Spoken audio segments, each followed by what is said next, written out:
গত রাতের আগের রাতে চেকপোস্ট চলাকালীন সময়ে জলিল চত্বরের ওখানে আমরা একটা মাইক্রোকে থামাই।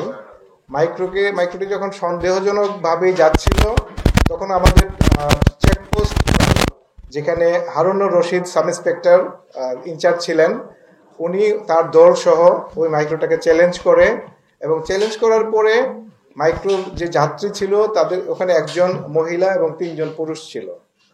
তাদের কাছে তাদের ব্যাগ তল্লাশি করে আমরা ডিএমপির ইউনিফর্ম, ঢাকা মেট্রোপলিটন পুলিশের ইউনিফর্ম, ডিবির জ্যাকেট, এক সেট 2টা হ্যান্ডকাফ, 2টা শটগান, একটা ডেমো পিস্তল।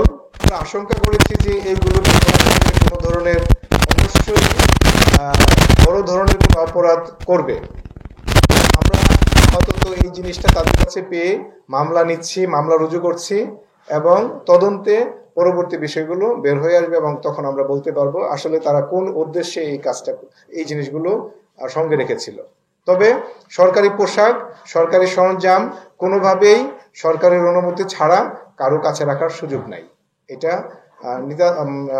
একটি বড় ধরনের অপরাধ এবং এই অপরাধের সাথে বড় কোনো ষড়যন্ত্র কিংবা বড় ধরনের কোনো অসৎ উদ্দেশ্য আছে বলে আমরা প্রাথমিকভাবে মনে করছি।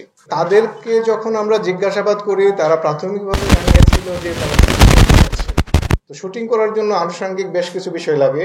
শুটিং করতে গেলে কোথায় যাবে একটা জায়গা সুনির্দিষ্ট থাকবে, শুটিং করলে শুটার কারা হবে এটা সুনির্দিষ্ট ব্যক্তি থাকবে, শুটিং করলে ক্যামেরাম্যান কারা হবে এই জিনিসগুলো থাকবে। আমরা যখন শুটিং স্পট, শুটিং কারা করবেন, নায়ক নায়িকা কারা হবেন এবং তারা এই শুটিং কোথায় করবেন এই জিনিসগুলো জানতে চাইলাম, সদুত্তর পাইনি। তদুপরি যাদের নাম তারা বলেছেন তাদের সাথে যোগাযোগ করে তারা এই বিষয়গুলো জানেন না, কারোর সাথে যোগাযোগ করা যায় না এবং যেখানে যোগাযোগ করেছি তারা জানেন না যে তাদের শুটিং আছে। তার মানে তার যে বক্তব্যটা আপাত দৃষ্টিতে বানোয়াটি মনে হচ্ছে। আর শটগান 2টা আছে, এগুলো আমরা ফরেনসিক টেস্ট করে বলতে পারবো এটা আসল কিনা।